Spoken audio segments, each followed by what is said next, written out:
أعوذ بالله من الشيطان الرجيم قل هذه سبيلي أدعو إلى الله على بصيرة أنا ومن اتبعني وسبحان الله وما أنا من المشركين.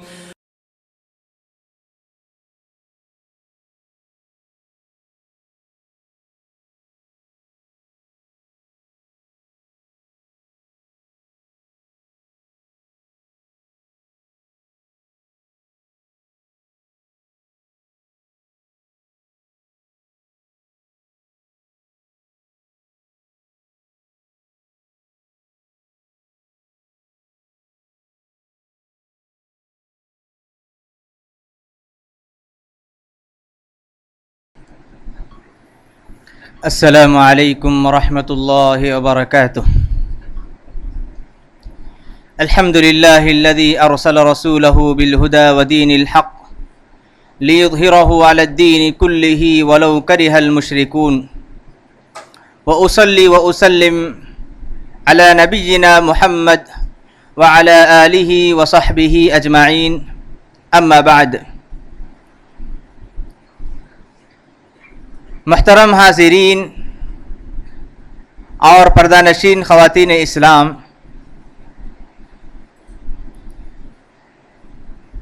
آج کی تراویح میں سورہ ہود کی تلاوت کی گئی. ہم نے پچھلے درس میں سیدنا نوح علیہ السلام کے بعد حضرت ہود علیہ السلام کا قصہ سنا تھا. قرآن مجید میں کئی صورتوں میں ہود علیہ السلام کے قصے کے بعد اللہ تبارک و تعالی صالح علیہ السلام کا قصہ بیان کرتے ہیں. سورہ ہود میں جہاں اللہ تبارک و تعالی نے قوم عاد کا ذکر کیا، ان کے بعد اللہ تعالیٰ فرماتے ہیں وَإِلَىٰ ثَمُودَ أَخَاهُمْ صَالِحًا، کہ ہم نے سمود کی طرف ان کے بھائی صالح کو رسول بنا کر بھیجا. قَالَ يَا قَوْمِ اعْبُدُوا اللَّهَ مَا لَكُم مِّنْ إِلَٰهٍ غَيْرُهُ، تو صالح علیہ السلام نے کہا کہ میری قوم کے لوگوں، تم اللہ تبارک و تعالیٰ کی عبادت کرو، تمہارے لیے اس کے علاوہ کوئی معبود نہیں ہے. هو انشأکم من الارض، اس نے تمہیں مٹی سے پیدا کیا. واستعمرکم فیہا، اور تمہیں زمین میں آباد کیا. فاستغفروہ ثم توبوا الیہ، تم اللہ تبارک و تعالیٰ سے مغفرت طلب کرو اور اسی کی طرف تم رجوع کرو، توبہ کرو. ان ربی قریب مجیب، یقیناً میرا رب بہت قریب اور دعاؤں کو سننے والا ہے. تو ہود علیہ السلام سمود کی طرف صالح علیہ السلام کو اللہ تبارک و تعالیٰ نے نبی بنا کر بھیجا. ان کا زمانہ کون سا زمانہ ہے؟ مؤرخین نے اور مفسرین نے لکھا ہے کہ یہ صالح علیہ السلام کو اللہ تبارک و تعالیٰ نے سمود کی طرف جو بھیجا، ابراہیم علیہ السلام سے پہلے اور ہود کے بعد کا واقعہ ہے. اللہ تبارک و تعالیٰ نے قوم عاد کے بعد صالح علیہ السلام کو نبی بنا کر بھیجا، اور یہ اپنے قوم سمود کی طرف نبی بنا کر بھیجے گئے تھے. اور ان کا واقعہ، ان کی تاریخ ابراہیم علیہ السلام سے پہلے کا ہے. قوم سمود کہاں رہتے تھے، ان کی بستی کہاں تھی، اس کے تعلق سے یہ بات آتی ہے کہ لوگ حجر نامی بستی میں رہا کرتے تھے، جو عرب کا ایک علاقہ ہے، قبیلہ ہے. یہ شام اور حجاز کے درمیان واقع ہے. یہ علاقہ آج کل ایک بستی ہے سعودی عرب میں، العلا کے نام سے مشہور ہے. العلا سے تقریباً 40 کلومیٹر کے فاصلے پر یہ بستی واقع ہے. یہ مدائن صالح کے نام سے مشہور ہے اور یہ بستی مدینے سے تقریباً 350 کلومیٹر کے فاصلے پر واقع ہے. قرآن مجید میں اصحاب الحجر کے نام سے جانا جاتا ہے، ذکر کیا گیا ہے، اور اس زمانے میں مدائن صالح کے نام سے اس بستی کو جانا جاتا تھا. اور اس بستی میں اللہ تبارک و تعالیٰ نے سمود کو رکایا تھا اور اس کی طرف جو نبی بھیجے گئے تھے وہ صالح علیہ السلام تھے. جب سمود میں شرک و بت پرستی آ گئی تو اللہ تبارک و تعالیٰ نے ان کی رہنمائی کے لیے، ان کی صحیح عبادت کے لیے، توحید کی طرف دعوت دینے کے لیے اللہ تبارک و تعالیٰ نے صالح علیہ السلام کو نبی بنا کر بھیجا. تو سارے انبیاء کرام اپنی قوم کو اللہ تبارک و تعالیٰ کی عبادت کی طرف دعوت دیا کرتے تھے. تو صالح علیہ السلام بھی اپنی قوم کو شرک و بت پرستی سے نکالنے کے لیے ان کی نصیحت شروع کی. نصیحت اس طرح کی انہوں نے کہ یا قوم اعبدوا اللہ ما لکم من الہ غیرہ، کہ میری قوم کے لوگوں تم سب اللہ تبارک و تعالیٰ کی عبادت کرو، اللہ کے علاوہ تمہارا کوئی معبود برحق نہیں ہے. اس طرح ان لوگوں نے، صالح علیہ السلام نے اپنے قوم کو نصیحت کی. اور اللہ تبارک و تعالیٰ کی بہت ساری نشانیاں بھی انہیں یاد دلائی. کہا کہ دیکھو جس اللہ نے تمہیں پیدا کیا، تمہیں زمین میں بسنے کا موقع دیا، اور اللہ تعالیٰ نے تمہیں بڑی نعمتوں سے نوازا ہے. سورہ اعراف میں، سورہ شعراء میں اللہ تبارک و تعالیٰ بیان کرتے ہیں کہ اللہ تعالیٰ نے انہیں باغات سے، نعمتوں سے اور کھجور کے درختوں سے، بے شمار نعمتوں سے نوازا تھا. یہ تو ظاہری نعمت تھی. اور اسی طرح اللہ تعالیٰ نے انہیں بہت ہی قوت عطا کی تھی، جسمانی اعتبار سے بڑے شدید اور طاقتور قوم تھی. اور اللہ تبارک و تعالیٰ نے انہیں اتنی طاقت دی کہ یہ لوگ پتھروں میں تراش کر گھر بنایا کرتے تھے. وَتَنْحِتُونَ مِنَ الْجِبَالِ بُيُوتًا فَارِهِينَ، اللہ تعالیٰ فرماتے ہیں کہ لوگ اپنے ہاتھوں سے پہاڑوں کو، چٹانوں کو تراشتے تھے اور بلند عمارتیں اور محلات بنایا کرتے تھے. صالح علیہ السلام ان کے پاس پہنچ کر کہنے لگے کہ تم اللہ کی عبادت کرو اور اللہ تعالیٰ کی جو نعمتیں ہیں اس میں تم اسراف نہ کرو. یہ جو بلند و بالا عمارتیں جو بناتے ہو، ایسا لگتا ہے کہ تم ہمیشہ دنیا میں رہنے والے ہو. لیکن صالح علیہ السلام کی نصیحت کو انہوں نے سنا نہیں. توحید کی طرف انہوں نے جو دعوت دی قبول کرنے کے لیے تیار نہیں ہوئے. صالح علیہ السلام بڑی محنت کی. تو قوم کے ایک جماعت صالح علیہ السلام سے مل کر نشانی کا مطالبہ کرتے ہیں. انہوں نے کہا کہ صالح، اگر تم سچے ہو تو کوئی نشانی لے آؤ، اگر تم سچے ہو تو کوئی نشانی لے آؤ جس سے ہمیں یہ معلوم ہو جائے کہ تم سچے نبی ہو اور اللہ تعالیٰ نے تمہیں نبی بنا کر بھیجا ہے. تو صالح علیہ السلام نے ان سے پوچھا تم کیسی نشانی طلب کرتے ہو، تمہیں کیسی نشانی دیکھنا چاہتے ہو؟ تو ان لوگوں نے ایک چٹان کی طرف اشارہ کر کے کہا کہ ہم چاہتے ہیں کہ اس چٹان سے ایک اونٹنی نکلے، تب ہم مان جائیں گے کہ تم سچے نبی ہو، اللہ نے تمہیں ہماری طرف بھیجا ہے. صالح علیہ السلام نے کہا کہ دیکھو میں اللہ تبارک و تعالیٰ سے دعا کروں گا، نشانی آنے کے بعد بھی اگر تم نے انکار کیا، ایک اللہ کی عبادت نہیں کی، تو اللہ تعالیٰ تمہیں سخت عذاب میں مبتلا کر دے گا. لوگوں نے اس کے لیے تیار ہو گیا. علماء کرام کہتے ہیں کہ صالح علیہ السلام نے فوراً اللہ تبارک و تعالیٰ کی طرف رخ کیا اور نماز پڑھنے لگے اور اللہ تبارک و تعالیٰ سے دعا کی کہ پروردگار میری نبوت کی دلیل کے طور پر تو کوئی نشانی بتا دے، اور یہ قوم والے مجھ سے اونٹنی کا مطالبہ کرتے ہیں تو اپنی قدرت سے یہ نشانی بتا دے.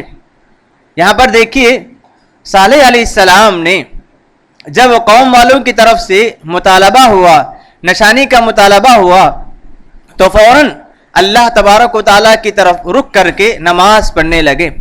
نبی کریم صلی اللہ علیہ وسلم کی بھی سنت یہ ہے کہ جب کبھی پریشان ہوتے، کوئی بڑا معاملہ ہوتا تو اللہ کے رسول صلی اللہ علیہ وسلم نماز کی طرف رک کیا، نماز پڑھ کر اللہ تبارک و تعالیٰ سے مدد طلب کیا کرتے تھے. اذا فزع به امر، جب اللہ کے رسول کے سامنے کوئی بڑا معاملہ آتا تو اللہ کے رسول نماز پڑھتے اور اللہ تبارک و تعالیٰ سے مدد طلب کیا کرتے تھے. تو انبیاء کرام کی سنت یہ ہے کہ جب کبھی ان کے سامنے کوئی بڑا معاملہ آتا، جب کوئی پریشانی کا معاملہ ہوتا تو فوراً نماز پڑھتے اور اللہ تبارک و تعالیٰ سے مدد طلب کیا کرتے تھے. تو صالح علیہ السلام نے اللہ تبارک و تعالیٰ سے نشانی کا مطالبہ کیا تو اللہ تبارک و تعالیٰ نے چٹان سے ایک اونٹنی پیدا کی، چٹان سے ایک اونٹنی کو پیدا کیا.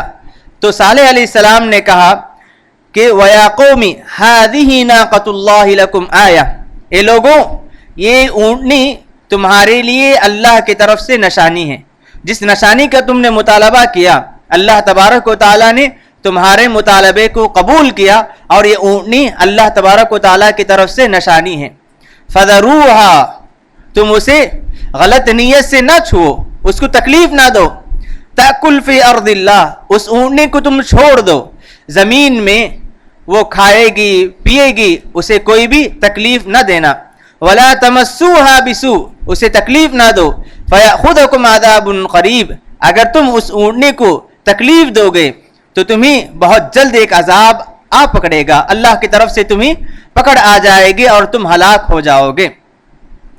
تو صالح علیہ السلام کے قوم نے جو نشانی کا مطالبہ کیا تو اللہ تعالیٰ نے ان کے لیے ان کی نبوت کی دلیل کے طور پر نشانی تو عطا کر دی.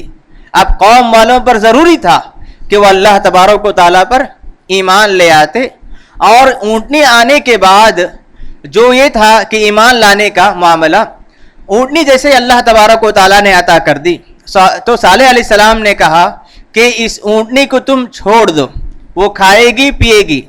اور صالح علیہ السلام نے یہ بھی کہا کہ یہ اونٹنی ایک دن پانی پیے گی، دوسرے دن جب یہ اونٹنی نہیں پیے گی اس دن اپنے جانوروں کو تم پانی پلا لینا، اپنے جانوروں کے لیے انتظام کر لینا.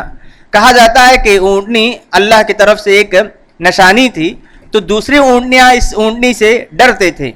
تو فیصلہ یہ ہوا کہ اس اونٹنی کو تم اس حالت پر چھوڑ دو، ایک دن یہ اونٹنی پیے گی، دوسرے دن تمہارے اپنی اونٹیاں پانی پئیں گی، اور اس اونٹنی کو غلط نیت سے چھونا نہیں، اس کو تکلیف نہیں دینا. صالح علیہ السلام کی طرف سے یہ بات رکھی گئی تھی. لیکن قوم میں بعض شر پسند انسان تھے جنہوں نے منصوبہ کیا کہ کسی طرح اس اونٹنی کو ہم قتل کر دیں گے. تو اس قوم میں سے ایک آدمی اٹھا، فعقروها، اس اونٹنی کو اس نے تکلیف پہنچائی اور قتل کر دیا. فقال تمتعوا في داركم 3 ایام، جب دیکھا کہ صالح علیہ السلام نے کہ قوم والوں نے اونٹنی کو تکلیف پہنچائے اور اونٹنی کو قتل کر دیا ہے تو صالح علیہ السلام نے کہا تمتعوا في داركم 3 ایام، 3 دن اپنے علاقے میں فائدہ اٹھا لو، مزے اٹھا لو. ذلك وعد غیر مکذوب، یہ ایسا وعدہ ہے جو جھوٹا وعدہ نہیں. 3 دن جیسے ہی گزر جائے گا تم پر اللہ تبارک و تعالیٰ کا عذاب آ جائے گا. جس نے اونٹنی کو قتل کیا تھا بدھ کا دن تھا، چاشمبے کا دن تھا. 3 دن مہلت دی گئی ان کو کہ تم 3 دن مزے کر لو، مزے لے لو، 3 دن کے بعد تم پر اللہ تعالیٰ کا عذاب آئے گا. جمعرات کے دن پہلا دن تھا. کہتے ہیں کہ ان کے چہرے زرد ہو گئے، ان کے چہرے پیلے پڑ گئے اور ان کو یقین ہو گیا کہ اللہ تعالیٰ کا کچھ نہ کچھ عذاب آنے والا ہے.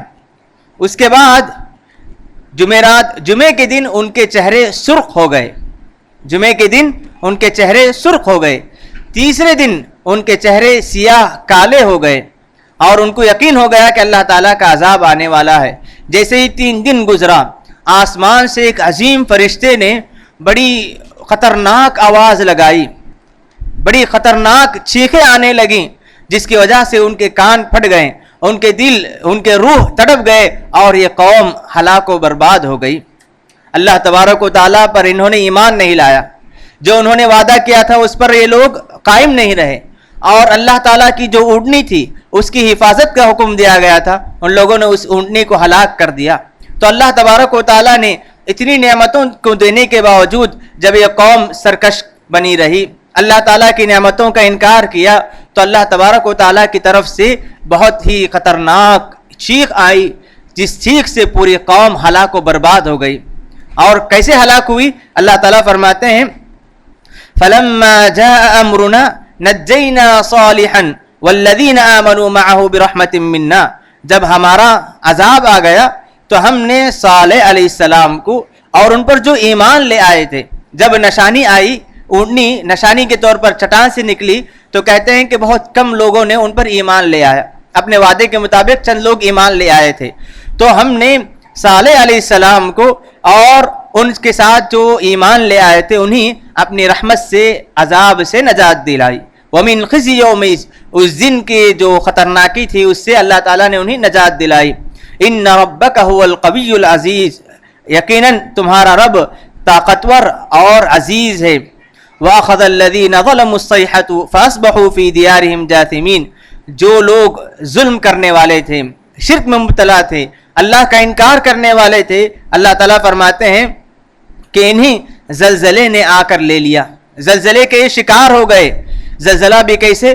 عجیب قسم کی آوازیں آنے لگی، عجیب قسم کی چیخ و پکار، اتنی خطرناک چیخ و پکار کہ آپ اندازہ لگائیں کہ پوری قوم ہلاک ہو گئی، کتنی خطرناک آوازیں ہوگی، اس کا اندازہ ہم لگا سکتے ہیں کہ اللہ کے رسول صلی اللہ علیہ وسلم فرماتے ہیں کہ قوم کے سارے لوگ انتقال کر گئے، سارے لوگ ہلاک ہو گئے۔ اللہ تعالیٰ فرماتے ہیں فَأَصْبَحُوا فِي دِيَارِهِمْ جَاثِمِينَ، جب یہ لوگ عذاب کے لقمے بن گئے تو اللہ تعالیٰ نے ان پر یہ حالت طاری کی کہ وہ اپنے قوم میں منہ کے بل پڑے ہوئے تھے، منہ کے بل پڑے ہوئے تھے، اس قدر خطرناک عذاب آیا تھا۔ ایک حدیث میں اللہ کے رسول صلی اللہ علیہ وسلم فرماتے ہیں کہ ایمان والوں کے علاوہ سب کے سب انتقال کر گئے، سب کے سب ہلاک ہو گئے، صرف ایک آدمی تھا جو بچ گیا تھا، وہ حرم میں تھا، مکے میں حرم میں تھا، جو اس عذاب کا شکار نہیں ہوا، کیونکہ حرم اللہ تبارک و تعالیٰ کی خاص جگہ ہے، یہ امن والی جگہ ہے، تو اللہ تعالیٰ نے اسے اس عذاب سے بچا لیا۔ وہ پوری قوم میں صرف ایک آدمی تھا جو اس عذاب سے بچ گیا تھا اور اس کے عذاب کا وہ حصہ نہیں بنا تھا، کیونکہ وہ حرم میں تھا۔ جیسے ہی وہ حرم سے نکلا، جو عذاب قوم والوں پر آیا تھا وہی عذاب اسے بھی آ لیا اور وہی وہ مر گیا۔ اللہ کے رسول صلی اللہ علیہ وسلم نے فرمایا کہ اس کا نام ابو رغال تھا، اس کا نام ابو رغال تھا۔ اللہ کے رسول صلی اللہ علیہ وسلم نے صحابہ اکرام کو بتایا کہ اس کی خبر فلاں جگہ ہے، اور وہ جب مرنے والا تھا، جب ہلاک ہو رہا تھا، تو اس کے ساتھ سونے کا ایک حصہ بھی تھا۔ اللہ کے رسول نے صحابہ اکرام سے کہا کہ اگر تم میری بات کو یقینی طور پر دیکھنا چاہتے ہو تو جا کر دیکھو کہ اس کی خبر یہ ہے، اور اس کی خبر میں تم سونے کا کچھ حصہ پاؤ گے۔ صحابہ اکرام جا کر جب دیکھتے ہیں تو سونے کا ایک ٹکڑا انہوں نے پایا۔ اللہ کے رسول صلی اللہ علیہ وسلم سے صحابہ اکرام نے پوچھا اللہ کے رسول یہ باتیں آپ کو کیسے معلوم ہوئی؟ اللہ کے رسول نے فرمایا کہ نبی ہوں، مجھے اللہ تعالیٰ نے غیب سے یہ باتیں بتائی ہیں، غیب کا علم نہیں تھا، اللہ تبارک و تعالیٰ نے وحی کے ذریعے بتائی تھی۔ کئی یہ نہ سمجھیں کہ اللہ کے رسول کو غیب کا علم تھا، ہرگز نہیں، اللہ کے رسول کو غیب کا علم نہیں تھا، اللہ کے رسول کو جو معلوم ہوا وحی کے ذریعے معلوم ہوا تھا۔ اللہ کے رسول کے زمانے میں جب یہ قوم ہلاک ہو گئی تو یہ جو بلند و بالا عمارتیں جو بناتے تھے، اللہ تعالیٰ نے جو ان کو قوت دی تھی، پہاڑوں کو تراشتے تھے، پہاڑوں کو تراشتے تھے، بڑے بڑے محلات بنایا کرتے تھے۔ قرآن مجید میں اس کا ذکر ہے۔ اور جب اللہ تبارک و تعالیٰ کی طرف سے عذاب آیا تو ان کے جو محلات ہیں اس طرح ہلاک ہو گئے، یہ بھی ہلاک ہوئے، ان کے محلات بھی ختم ہو گئے۔ اور ان کے پہاڑ کیسے ہیں؟ جو پھٹے ہوئے پہاڑ کی طرح۔ جب ان کے پہاڑوں کو ہم دیکھتے ہیں تو ایسا لگتا ہے کہ یہ پہاڑ پھٹے ہوئے ہیں، جس طرح کپڑے پھٹنے کے بعد اس کے درمیان میں حصے ہو جاتے ہیں۔ ان علاقوں میں جب ہم نے دیکھا کہ بلند و بالا عمارتیں ہیں، بلند عمارتیں ہیں، پہاڑ بڑے بڑے پہاڑ ہیں، لیکن پہاڑوں کی شکل یہ ہے کہ ایسے لگتے ہیں گویا کہ پھٹے ہوئے پہاڑ ہیں۔ اللہ تعالیٰ کا جب عذاب آیا تھا تو عذاب کے اثر سے ان کے محلات بھی ختم ہو گئے اور ان کے پہاڑوں پر اس طرح خطرناک اثر آیا کہ لگتا ہے کہ وہ پھٹے ہوئے پہاڑ ہیں۔ اللہ کے رسول صلی اللہ علیہ وسلم جب سن 9 ہجری میں تبوک کی طرف جا رہے تھے، تبوک جو ہے شام سے قریب پڑتا ہے، مدینے سے شام کی طرف جانے کے راستے میں یہ بستیاں آتی ہیں، الا، مدائن صالح، یہ ساری بستیاں اللہ کے رسول صلی اللہ علیہ وسلم کے راستے میں آ رہی تھیں۔ جب اللہ کے رسول صلی اللہ علیہ وسلم اس راستے سے گزر رہے تھے تو صحابہ اکرام نے اس بستی میں جو کنویں تھے ان کنویں سے پانی لے کر آٹا گوندا اور کھانا بنانے لگے۔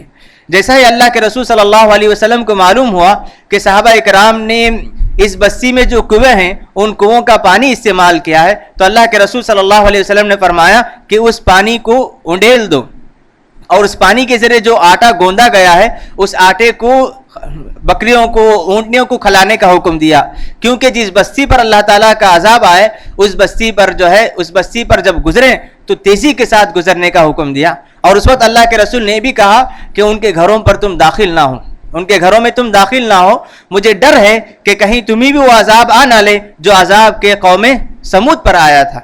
تو اس طرح اللہ کے رسول صلی اللہ علیہ وسلم نے صحابہ اکرام کو آٹا ضائع کرنے اور بکریوں کو، جانوروں کو کھلانے کا حکم دیا اور فوراً وہاں سے نکلنے کا حکم دیا۔ جس بستی میں عذاب آیا اس بستی سے جب گزرو تو فوراً وہاں سے نکلنے کا حکم دیا۔ اور جس کنویں سے صالح علیہ السلام کی اونٹنی پانی پیا کرتی تھی، اللہ کے رسول صلی اللہ علیہ وسلم صحابہ اکرام کو لے کر وہاں تشریف لے گئے۔ اس کنویں سے اللہ کے رسول نے پانی پیا اور صحابہ اکرام کو کہا کہ اس کنویں کا پانی تم بھی استعمال کیا کرو۔ تو یہ قوم سمود کا واقعہ ہے۔ اللہ تعالیٰ نے انہیں ظاہری نعمتیں دی تھی، باغات، کھجور کے درخت اور نعمتوں سے نوازا تھا، طاقت بھی اللہ تعالیٰ نے ان کو دی تھی، لیکن ساری نعمتوں کو پا کر اللہ تعالیٰ کا انکار کرنے لگے۔ جب صالح علیہ السلام نے ان کی نصیحت شروع کی تو صالح علیہ السلام کو یہ لوگ کہنے لگے، قالوا یا صالح قد كنت فینا مرجوا، کہ قبل هذا، اس سے پہلے تم سے بڑی امیدیں تھے ہم سے، اتنہانا ان نعبد ما يعبد آباؤنا، اے صالح تم سے بڑی امیدیں لیے ہوئے ہیں، اب آ کر تم کہتے ہو کہ ان بتوں کو تم نہ پوجو، ان شرک سے تم روکتے ہو، حالانکہ ہم نے اپنے آباء و اجداد کو ان کی عبادت کرتے ہوئے، ان کو پوچھتے ہوئے پایا ہے، اور کہا کہ جس بات کی طرف تم دعوت دیتے ہو اس معاملے میں ہم شک میں پڑے ہوئے ہیں۔ تو قوم والوں نے صالح علیہ السلام کا انکار کر دیا اور کہا کہ تم جس عذاب کا وعدہ کرتے ہو لے آؤ، اگر تم سچے ہو تو لے آؤ۔ تو صالح علیہ السلام نے نصیحتیں کی، نصیحت کے باوجود یہ لوگ تیار نہ ہوئے تو اللہ تبارک و تعالیٰ کا عذاب آ گیا۔ عذاب آنے کے بعد یہ قوم منہ کے بل پڑی ہوئی تھی، تو صالح علیہ السلام قوم کے پاس جا کر افسوس کرتے ہوئے کہتے ہیں، فَتَوَلَّى عَنْهُمْ وَقَالَ يَا قَوْمِ لَقَدْ أَبْلَغْتُكُمْ، کہ جب یہ لوگ ان پر عذاب آ گیا تو صالح علیہ السلام قوم والوں کے پاس جا کر، جو مر گئے تھے، ہلاک ہو گئے تھے، ان کے پاس جا کر کہا، فَتَوَلَّى عَنْهُمْ وَقَالَ يَا قَوْمِ لَقَدْ أَبْلَغْتُكُمْ رِسَالَةَ رَبِّي، اے میری قوم کے لوگوں، میں نے میرے رب کا پیغام تم تک پہنچایا، میرے رب کا پیغام تم کو پہنچایا، وَنَصَحْتُ لَكُمْ، میں نے تمہارے لیے خیر خواہی کی، تمہارے دنیا اور آخرت کی خیر خواہی چاہی، وَلَكِنْ لَا تُحِبُّونَ النَّاصِحِينَ، لیکن تم خیر خواہ کو نہیں چاہتے، خیر خواہ جو نصیحت کرتا ہے اسے تم پسند نہیں کرتے۔ اب انجام دیکھو کہ اللہ تعالیٰ کا عذاب آیا اور تم دنیا میں ہلاک و برباد ہو گئے۔ تو صالح علیہ السلام افسوس کرتے ہوئے ان پر یہ جملے کہنے لگے، جیسا کہ اللہ کے رسول صلی اللہ علیہ وسلم نے بدر کے موقع پر جب 70 مشرکین مارے گئے اور انہیں ایک کنویں میں ڈال دیا گیا تو اللہ کے رسول صلی اللہ علیہ وسلم 3 دن بعد جا کر ان سے مخاطب ہو کر کہتے ہیں کہ قوم کے لوگوں، میں نے تمہیں 15 سال سے سمجھایا، اللہ کی عبادت کی طرف تمہیں دعوت دی، لیکن تم نے میری باتیں نہیں مانی۔ اس کنویں کے پاس جو لوگ کے 70 مشرکین جو مرے ہوئے تھے ان کے سامنے اللہ کے رسول نے یہ باتیں بتائی۔ حضرت عمر رضی اللہ عنہ نے کہا کہ اللہ کے رسول، آپ ایسے لوگوں سے کیوں باتیں کرتے ہو جو کہ مر گئے ہیں، آپ کی بات نہیں سنتے ہیں؟ اللہ کے رسول صلی اللہ علیہ وسلم نے فرمایا کہ عمر، جو جتنا تم سنتے ہو اس سے کہیں زیادہ یہ لوگ سنتے ہیں، یعنی اللہ کے رسول کی باتیں جو مرے ہوئے تھے وہ سن رہے تھے۔ اس سے یہ بات نہیں کہنا کہ مرنے والے سنتے ہیں اس لیے ہم پکار سکتے ہیں۔ اللہ تبارک و تعالیٰ کی قدرت یہاں معلوم ہوتی ہے کہ اللہ تعالیٰ نے ان کے انجام کو بتلانے کے لیے ان کے اندر اس وقت قوت پیدا کی تھی کہ وہ اللہ کے رسول کی بات کو سنیں، یہ اس وقت خاص ہیں۔ تو اس سے کوئی یہ نہیں کہنا کہ اللہ کے رسول نے ان سے مخاطب ہوئے اور مردے سنتے ہیں، مردے سنتے ہیں تو فوراً جیسے مر جاتے ہیں اس وقت بھی سننا چاہیے۔ جب آپ روتے ہیں، جب کہتے ہیں جب آپ افسوس کرتے ہیں تو اس وقت بھی سننا چاہیے. جب لوگ کہتے ہیں جو لوگ کہتے ہیں کہ مردے سنتے ہیں تو یہ مردے اسی وقت ان کے بعد سنتے ہیں جب وہ قبر میں دفن کر دیے جاتے ہیں. وہ مردہ اس وقت سے جب سے اس کے جسم سے روح نکل جاتی ہے. جو لوگ یہ کہتے ہیں کہ مرنے والے بھی سنتے ہیں ان سے آپ لوگ ہمیں سوال یہ ہے کہ اگر وہ سنتے ہیں تو اس وقت سے سننا چاہیے جب سے وہ ان کے جسم سے روح نکل گئی. جب وہ دفن کر دیے جاتے ہیں اس وقت سے ان کے اندر سننے کی صلاحیت یہ آنا یہ غلط بات ہے. اس طرح اللہ کے رسول صلی اللہ علیہ وسلم نے ان پر افسوس کیا تھا.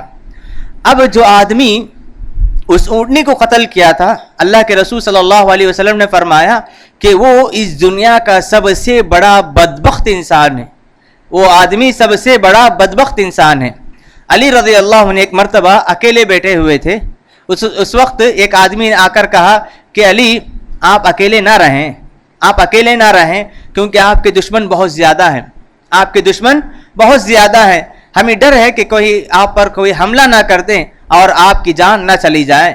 علی رضی اللہ عنہ نے کہا کہ میرے ساتھی تم اس بات کی فکر نہ کرو کیونکہ اللہ کے رسول کو میں نے کہتے ہوئے سنا کہ اس دنیا میں دو آدمی آئیں گے جو سب سے بڑے شدید اور سخت دل والے ہوں گے اور بڑے بدبخت ہوں گے. دو میں سے ایک وہ آدمی جس نے صالح علیہ السلام کی اونٹنی کے گردن کو چیر دیا تھا, قتل کر دیا تھا. دوسرا وہ آدمی ہوگا جو مجھے قتل کرے گا. اللہ کے رسول صلی اللہ علیہ وسلم نے کہا کہ مجھے جو قتل کرے گا وہ اس دنیا کا سب سے بڑا بدبخت سخت دل انسان ہوگا. اس طرح اللہ کے رسول صلی اللہ علیہ وسلم نے فرمایا. یہ صالح علیہ السلام کے قوم کے تعلق سے ہے. ہم نے کل کے درس میں حضرت یونس علیہ السلام کے قوم کا واقعہ سنا اور آج کے درس میں صالح علیہ السلام کے قوم کا واقعہ سنا. دونوں واقعوں کو آپ غور کر کے دیکھیں. یونس علیہ السلام کے قوم پر عذاب آنے لگا. عذاب آنے کے باوجود اللہ تعالیٰ نے انہیں عذاب سے نجات دلائی اور وہ عذاب کا حصہ نہیں بنے. اور قوم صالح, قوم عاد اور نوح علیہ السلام کے قوم, یہ سب لوگ اتنے سرکش تھے, اتنے سخت تھے کہ عذاب آنے کے باوجود ان لوگوں کے دلوں میں تبدیلی نہیں آئی. کہا کہ فَأْتِنَا بِمَا تَعِدُنَا, انبیاء کرام سے کہتے تھے کہ جو وعدہ کرتے ہو لے کر آؤ, اگر تم سچے ہو تو وعدہ جو ہے اسے لے کر آؤ. لیکن یونس علیہ السلام کے قوم میں ایک عجیب بات یہ تھی کہ جیسے ہی انہوں نے اللہ تعالیٰ کے عذاب کے اثرات کو دیکھا فوراً اپنے غرور کو چھوڑ دیا, سرکشی کو چھوڑ دیا اور اللہ تبارک و تعالیٰ کی طرف رجوع ہوئے اور عاجزی اور انکساری کا اظہار کیے. تو اللہ تبارک و تعالیٰ نے ان کی اس عاجزی کو قبول کیا, اس لوٹنے کو قبول کیا اور اللہ تعالیٰ نے ان کے عذاب کو دور کر دیا. تو اس سے کیا بات معلوم ہوتی ہے؟ اللہ تبارک و تعالیٰ کو عاجزی, تواضع, انکساری یہ صفات پسند ہیں. اللہ تبارک و تعالیٰ کو غرور, تکبر, اکڑ پن, بڑا پن, جو آدمی اپنے آپ کو بہت بڑا سمجھتا ہے, اللہ تعالیٰ اسے ایسے صفات والوں کو پسند نہیں کرتے. یونس علیہ السلام کے قوم نے جب عاجزی کا اظہار کیا تو اللہ تعالیٰ عذاب کو ٹال دیے. جب یہ لوگ عذاب کو دیکھنے کے باوجود ان کے اندر تبدیلی نہیں آئی, یہ اپنے سختی پر اڑے رہے, سرکشی پر اڑے رہے, تو اللہ تعالیٰ نے ان پر عذاب بھیج دیا. آج جو آیتیں پڑھی گئی ان میں سے ایک آیت یہ بھی ہے, اللہ تعالیٰ فرماتے ہیں ان الحسنات یذہبن السیئات, کہ نیکیاں برائیوں کو لے جاتی ہیں. اس آیت کے شان نزول میں مفسرین نے ایک روایت نقل کی ہے کہ اللہ کے رسول صلی اللہ علیہ وسلم کے پاس ایک آدمی آیا اور کہا کہ اللہ کے رسول میں نے ایک غلطی کی ہے, مجھ سے انجانے میں بڑی غلطی ہو گئی, میں اس غلطی کو جو ہے اس سے توبہ کرنا چاہتا ہوں. وہ کیا غلطی تھی؟ دوسری روایتوں میں بات معلوم ہوتی ہے کہ اس صحابی نے, اس آدمی نے ایک غیر اجنبی عورت کو بوسہ دے دیا تھا. بڑا گناہ تھا. اللہ کے رسول کے پاس آ کر افسوس سے کہنے لگے کہ اللہ کے رسول مجھ سے یہ گناہ ہو گیا, میں اس گناہ سے اپنے آپ کو پاک کرنا چاہتا ہوں, توبے کا کوئی طریقہ بتلائیے. اللہ کے رسول صلی اللہ علیہ وسلم نے کہا کہ تم نے اس گناہ کے بعد نماز پڑھی؟ انہوں نے کہا کہ ہاں اللہ کے رسول میں نے نماز پڑھی. تو اللہ کے رسول نے کہا کہ نیکیاں برائیوں کو دھل دیتی ہیں, نیکیاں برائیوں کو دھل دیتی ہیں. ان الحسنات یذہبن السیئات, نیکیاں برائیوں کو ختم کر دیتی ہیں. اسی لیے اللہ کے رسول صلی اللہ علیہ وسلم فرمایا کرتے تھے وَأَتْبِعِ السَّيِّئَةَ الْحَسَنَةَ تَمْحُهَا، انسان ہونے کے ناطے بشری تقاضے سے کوئی غلطی ہو جائے تو غلطی کے فوری بعد اگر کوئی انسان توبہ کرے، نیکی کریں، اللہ تعالیٰ سے گڑ گڑائیں اور اللہ سے غلطی کا اعتراف کریں تو اللہ تعالیٰ اس غلطی کو معاف کر دیتے ہیں۔ اللہ کے رسول صلی اللہ علیہ وسلم نے بہت ساری روایتوں بہت ساری احادیث میں بات بتائی کہ نیکیاں غلطیوں کو گناہوں کو مٹا دیتی ہیں۔